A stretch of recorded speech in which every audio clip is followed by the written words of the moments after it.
Hi everybody, welcome to Timeform's preview of racing on Friday at Sandown. First day of the Tingle Creek meeting, 7 races on ITV, 4 of which are from Sandown, 3 from Exeter, but we're sticking to Sandown for the first day, as I say, of the Tingle Creek. And Saturday sees the return of possibly still the best horse in training, LTR, against a horse who is my only anti-post bet for Cheltenham so far in Grenadine for the Champion Chase. I'm hoping he can upset the apple cart.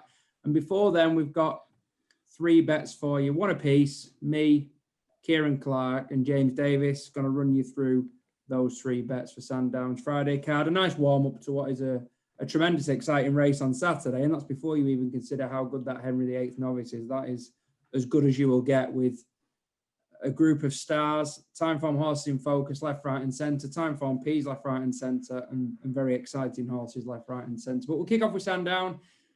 And as it's chronological, and as we're covering 3 races in a row, we'll head to Kieran Clark first for his opinion on his bet at Sandown on Friday.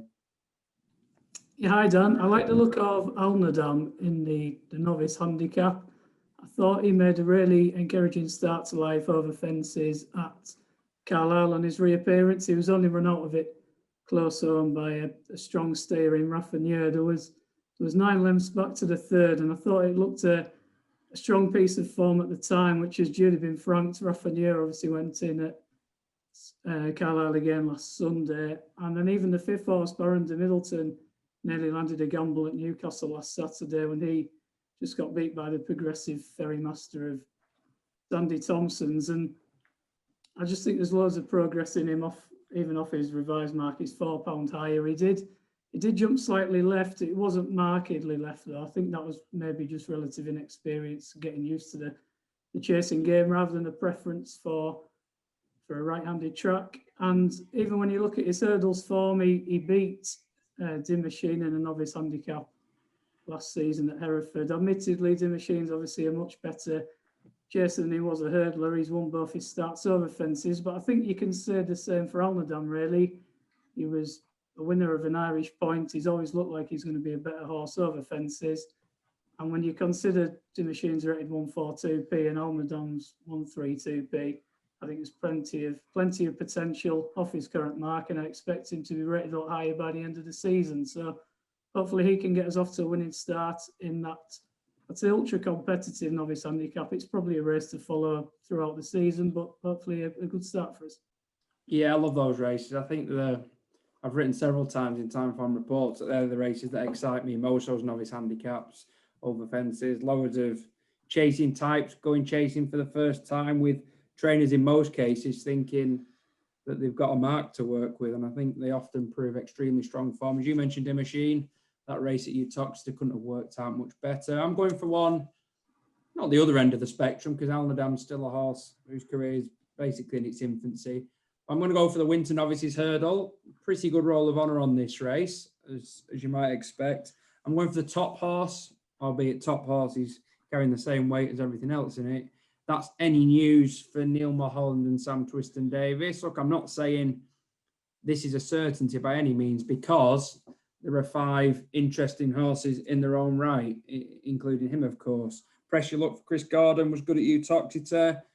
Sending Love has done very little wrong, possibly quite fragile, though. And Stargate's 2 from 2 for Evan Williams. So, I mean, there is some depth to this, as you might anticipate. But I just think there's a chance that Any News is underrated in the market, looking at the early prices, and just that he's possibly a very good horse. He's run twice under rules. He made a subsequent winner of Tom Lacey's Glory and Honour look paceless, really, when he cantered all over him at Exeter. He sprinted clear by 7 lengths. He's since gone over hurdles, been second and then won. And the win, we at Timeform rated it in the mid-120s. And he got given an £8 or £9 beating by Any News in that bumper without Any News being put to his best. So he already looks like he's pegged on in the mid-130s sort of bracket. And whilst that Bangor race, of course, is an element of the run-up just not jumping easy as that, and the bare form possibly being slightly shaky, I'm less concerned about that really than the fact that he jumped well and took to the new discipline well, and the quality of that debut form in a bumper. I mean, his record so far, having fallen in a point, is to win both starts under rules by comfortable margins, 7 lengths and 10 lengths, without being put to anything like his best. So because he's not done it at one of the sexier tracks, the bigger tracks, and because he isn't trained by a mega high profile stable, even though he's a very good trainer in Neil Mulholland, I thought he might be slightly underrated. They've made Stargate Fav. I saw the Evan Williams horse, who's 2 from 2.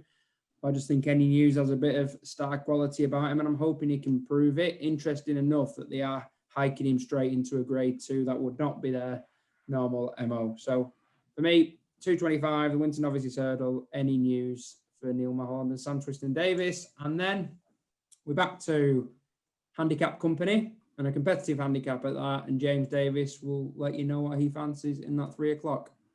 Yeah, I've got one here, Dan, and that's Espion.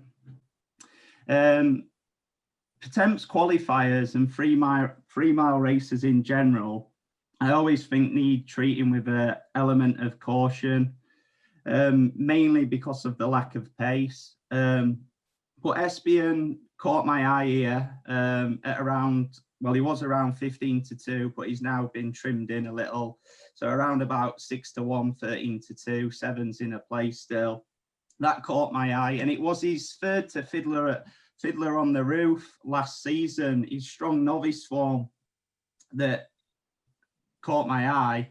That form's been frank since. Arrivederci won convincingly at Wetherby on reappearance from a mark of 128, and would have potentially followed up from £8 higher at Haydock, but for falling at the third last.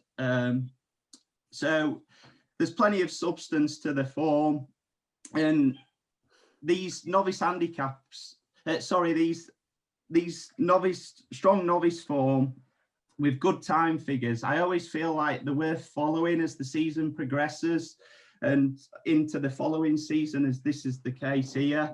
I think you can find some really good edges, so I'd always encourage people to do that. But anyway, back to Espion. It's fair to say things haven't gone plain sailing this season, but his reappearance can be easily overlooked. He all but came down mid-race, so that effort's easily overlooked. And I felt his last run at this track at Sandown didn't get to the bottom of him at all. He was given a somewhat, I'd say, educational ride, confidence restoring ride back, whichever way you want to look at it. It was dropped right out, and at Sandown, even though it is a galloping track in nature, you don't want to be on that home turn too far back. And all he did was stay on quite well. Well, he stayed on quite well. His pedigree's chock full of stamina. The Hobbs yard's going well.